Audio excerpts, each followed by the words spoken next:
In this video, we will talk about the participatory management models. We are working still based on the book Educational Administration Concepts and Practices, written by Lunenburg and Ornstein, published in 2011 by Cengage Learning. This video is based on chapter 2 in this book. We will talk in this video about different participatory management models. We'll begin by discussing theory X and theory Y. We will discuss how an individual and an organization, the conflict between them is viewed. We will talk about system for organization. We'll discuss moral leadership, school-based management, and finish our video by talking about frames of organization. So, a participatory management model, any model which involves the ideas of participatory management, they represent an extension of the bureaucratic model, right? So, because the bureaucratic approach is viewed as excessively rigid and inherently impersonal, that stimulated people's interest in participatory management. And in this new theories of organization, there is a greater emphasis on things like employee morale and job satisfaction. Yeah, and in general, all participatory management models, they stress the importance of motivating employees, and an organization is sort of built for the purpose of motivating employees. And the idea is that if an organization satisfies employees' needs, then that will result in higher productivity of the organization, of the workers. So let's talk about theory X and theory Y. In 1960, Douglas McGregor presented his ideas, which were quite convincing. His ideas that about how a manager's assumptions about people, about employees, how they, shape how that manager acts, right? So, the idea was that how the way managers view people, that really is affects how the operating practices of an organization as well as the organizational structure, right? So McGregor kind of identified two major sets of assumptions about people, right? So the first set was labeled theory X, and the second set was labeled theory Y, right? So basically, managers with theory X assumptions, they have the following, three major assumptions about people. They think that an average person dislikes work and will try to avoid it as much as possible, if possible, and as much as possible. And the second assumption is that because of that, average people, people in general must be coerced, controlled, directed, and even threatened, to do their job. And the third assumption is that, clearly connected to the first two assumptions, people actually prefer, they like to be directed and controlled by somebody in authority. Okay? You can see easily yourself, and Douglas McGregor highlighted that theory X is incompatible with democratic or participatory organizations. Well, mainly because this theory is in conflict with the concept of individual need fulfillment, right? So this theory kind of doesn't even consider that people need to fulfill their own needs while doing their job, right? So McGregor himself preferred was more positive about the second set of assumptions he identified, which he called theory Y, Let's talk about that. So, managers with theory Y assumptions think that work is natural for people, and it is similar to play and rest. We love doing it. It comes natural for us, right? The second assumption in theory Y is that people are committed to objectives, in turn, when they are rewarded for their achievement, right? So commitment is a function of rewards for their achievement. um, and the third assumption is that under specific proper conditions, people they accept, and they even want responsibility. Okay. um, if you look at this set of assumptions, you can see that theory Y doesn't really focus on the organizational structure. It's really more of general management philosophy, and it really probably one would agree that theory Y really matches more closely to the people's behavior in modern organizations, right? At least in many modern organizations. And if you are a manager, with theory Y assumptions, then perhaps in your organization you will choose job enrichment instead of super narrow specialization, and perhaps people would have greater freedom, and there would be more decentralization rather than delegation instead of centralization, right? And instead of emphasis on hierarchy, uh, you would choose decentralization. And perhaps in your organization, instead of formal rational authority, you would prefer empowerment of subordinates. Okay. So another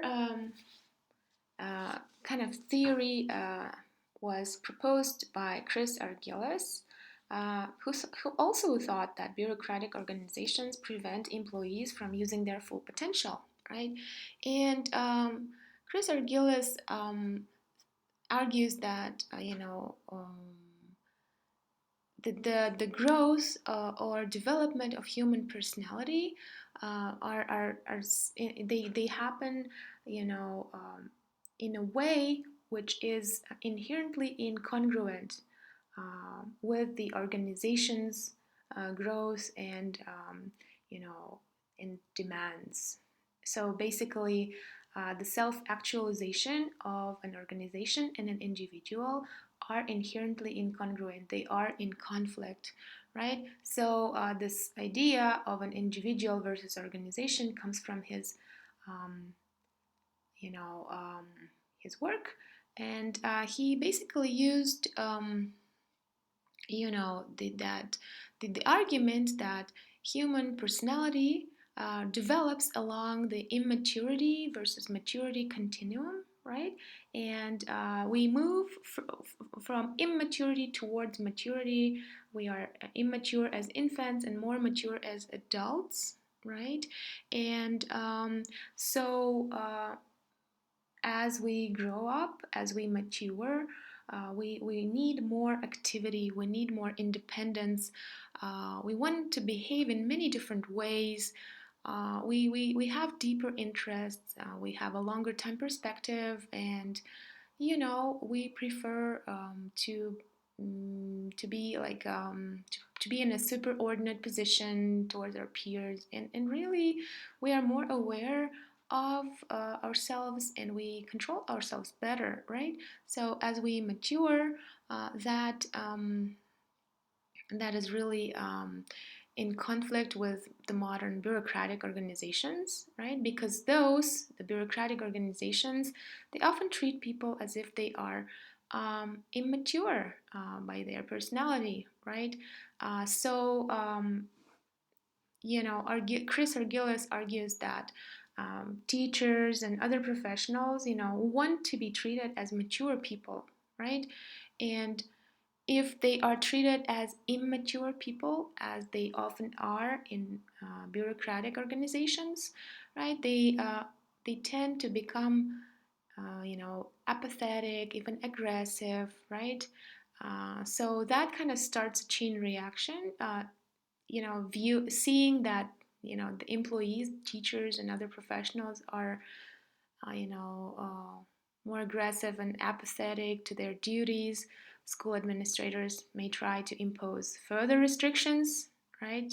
That turns out to be counterproductive, and overall, that leads to more aggressiveness and apathy, right? And that, of course, hinders organizational effectiveness, right? So, the negative effects of the bureaucratic organizational structure, according to Chris Argylis, could be kind of made, alleviated, right? They could be made less negative by if the rules are become less rigid and the operating procedures in general become less, rigid, and if there is less division of labor, and there is more delegation of authority, more participation in decision making processes, and overall, if there is a more flexible or fluid structure, organizational structure throughout the organization. Next, theory we'll talk about is System for Organization, proposed by Rensis Likert, right? So Rensis Likert, he was also kind of against organizations that were more closer to the bureaucratic model.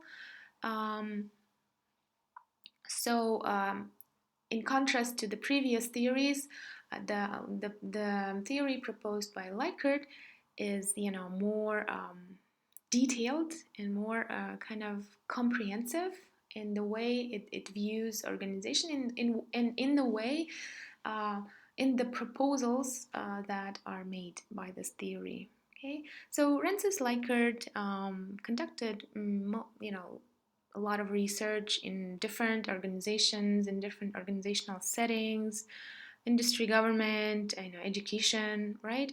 And Likert came up with this four systems, right? Four systems of basic systems of organizations. He labeled them. He described each of them, and so let's look at, for example, system one. He called it exploitative authoritative. That would be the bureaucratic or classical organizational structure, right? And in that kind of system, there would be limited supportive leadership. Motivation would be mostly based on fear and subordination. Uh, there would be mostly one way and downward communication. The decision making would be centralized, and there would be a lot of micromanagement, close over the shoulder supervision, very little, almost none, no teamwork, and in general, managers would have low performance goals, right? And then there's system two called benevolent authoritative, system three called consultative, and the systems two and three kind of are in between this exploitative authoritative and system four, the ideal organizational structure, um, organizational system called by Rensis Likert participative group. Okay, um, this participative group system four, is more team oriented, and in this system, one would observe a lot of trust and confidence of employees towards their leaders. There would be, you would observe communication flowing freely and in all directions, not just downward. Um, Decision making would take place, at any level of an organization, and overall, the organization would encourage, decision making, like and cooperative teamwork, cooperative decision making, and importantly, managers would have high performance goals, right? Um, so um,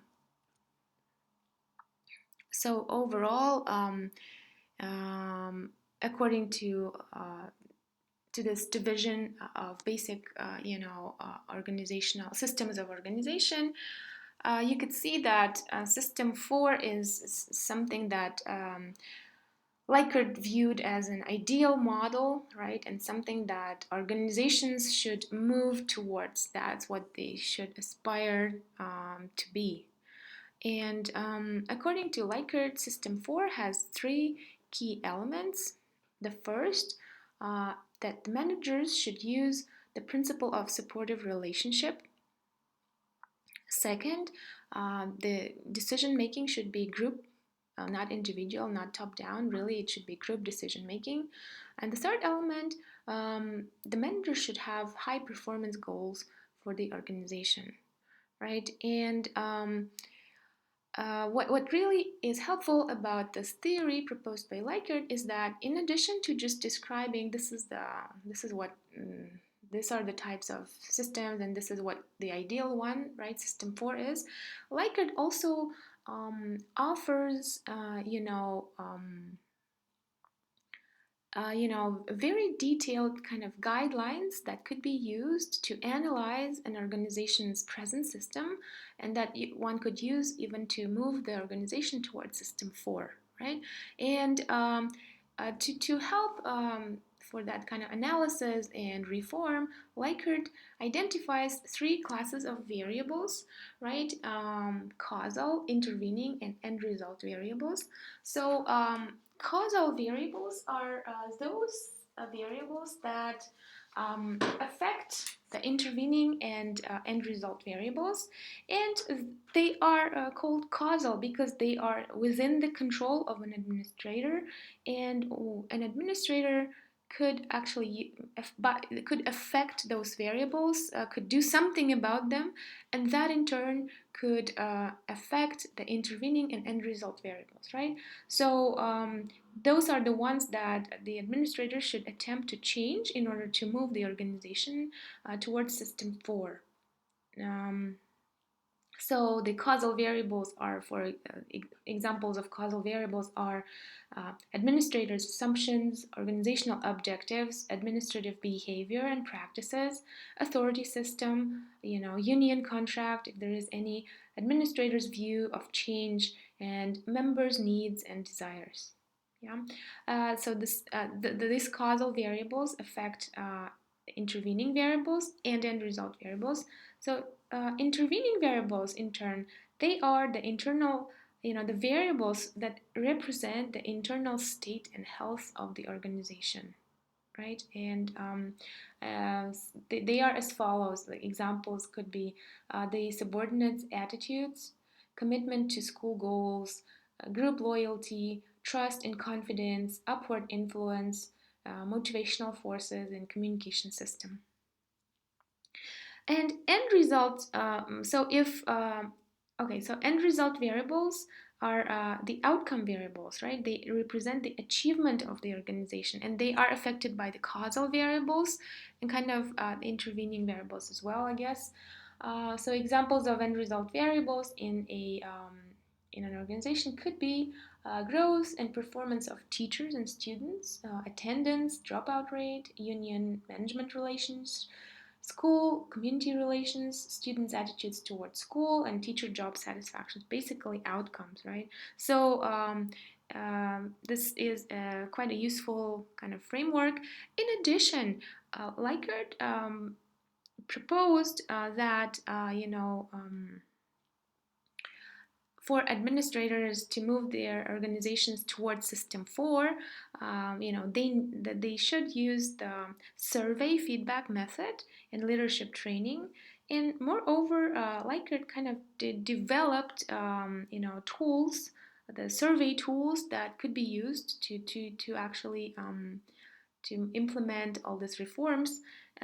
His survey tool is called Profile of Organizational Characteristics, and it measures a lot of things, about 8 characteristics of organizational systems, and but by using his survey tools and implementing the leadership training, one could, in theory, move their organization from the exploitative authoritative towards participative group. If not 100%, then, well, at least to some degree. So the next set of theories that we will look at in this video could be labeled as moral leadership theories, right? And overall, they stress the importance of moral authority, what that serves as a basis for management, right? So, for example, this guy Amitai Etzioni, you know. They he acknowledged that it is, the basic extrinsic motivation is important, but higher order intrinsic motivation is much more important. So he argued that for people, what's most important is what they believe in, how they feel, what their norms, the norms that they share, the values that they share, and the cultural symbols that that are accepted in the group with which they identify, right? So morality and shared values and commitments, according to Etzioni, are much more important than those extrinsic needs and motivations, right? So that's something to consider if you are a school administrator. Perhaps this might be one of the solutions in your specific context.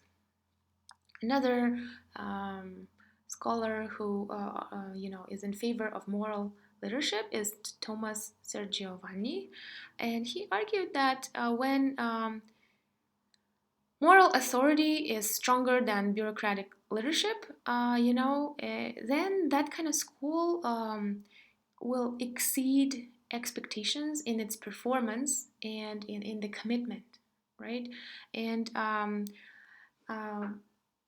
Thomas Sergiovanni also described four value-added leadership stages, right?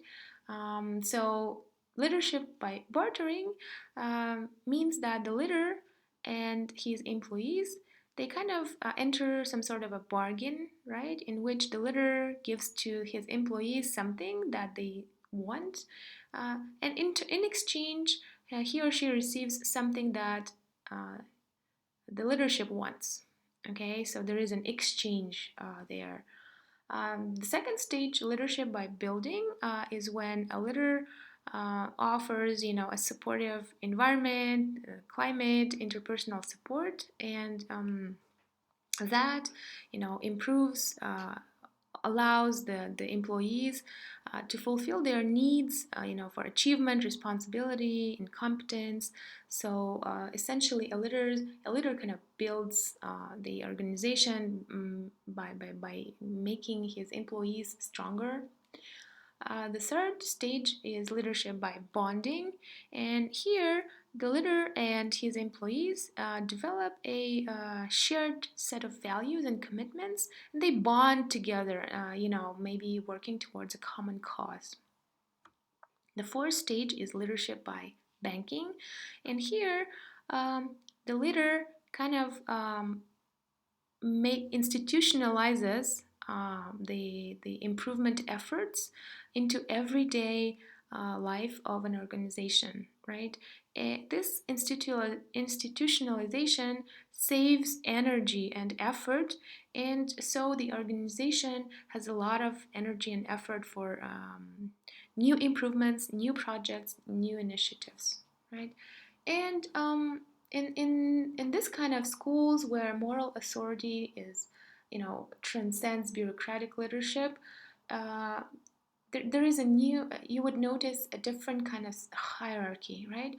So on top, what really is above the employees, above people, the source of power, that would be purposes, values, and commitments, right? And below that level would be people, teachers, principals, parents, students, right? They kind of serve these moral purposes. Well, very interesting theory. Let's move towards school-based leadership, school-based management. So this is more of a like an American kind of concept. It describes a change in how a school district is structured, right? Basically, how authority and responsibility are shared between the district and its schools. And instead of bureaucratic, the whole idea is to replace bureaucratic regulation by professional responsibility, right? And that is, at least in theory, accomplished by increasing authority. The rules and regulations are relieved; they are made less rigid, and in general, they are kind of reduced in importance and in perhaps in amount. And the authority to make decisions is shared. So there have been a lot of attempts across different states, across different contexts, and this school-based management was implemented with a varying degree of success in different contexts in the United States. The final thing we'll talk about in this video is frames of organization proposed by Lee Bowman and Terence Steele. These two guys provided a four-frame model which would view organizations, through different lenses, and the whole concept is designed, to help leaders make sense of organizations, right? So these are possible ways of conceptualizing, understanding organizations, right? So basically, the first frame of organization is the structural frame, and Bowman and Deal draw from sociology and management science, and they they name this as a factory frame, factories, right? So one could view organizations as factories where there are goals, specialized roles, formal relationships, right? And there are structures designed to fit an organization's environment and technology. There's division of labor. The only problems only arise when this kind of structures do not fit the goals or the situation. So if the environment changes, then perhaps the reframing of a structure is needed, right? The second frame is views organizations as families and is called also as a human resource frame. And this frame is based more on ideas from psychology, right? And it views an organization more like a big family in which individuals who have, persons really, needs, feelings, prejudices, skills, and limitations. These humans, they inhabit this extended family, right? And as a family, they can learn together. They can, they can do a lot of things together. So, and from this perspective, really the biggest challenge of an administrator is to tailor organizations to people, and to find a way for individuals to get a job done, while allowing them at the same time to feel good about their work. The third frame, that one could use to view organizations is called jungles, or like a political frame. And this frame is developed based on the work of political scientists. And in this frame, one could see organizations more as, jungles or arenas or competitive contests, right? So in this kind of frame, an organization is a place where people with different interests compete for power and the resources, which are scarce. They are limited. So there's a lot of bargaining, negotiation, coercion, compromise, a lot of political things happening, coalitions. Um, so in this kind of, when you view an organization as a jungle, the problem could arise when uh, power gets concentrated in the wrong places, or is overly dispersed so that nothing really gets done. And the solutions in this kind of contexts, they come from the political skill that is used to reform the organization. And finally, the fourth frame is called symbolic frame, or in this frame, organizations are viewed as temples. And this frame is developed based on the social and cultural anthropology ideas, and it treats organizations more like tribes or theaters or carnivals.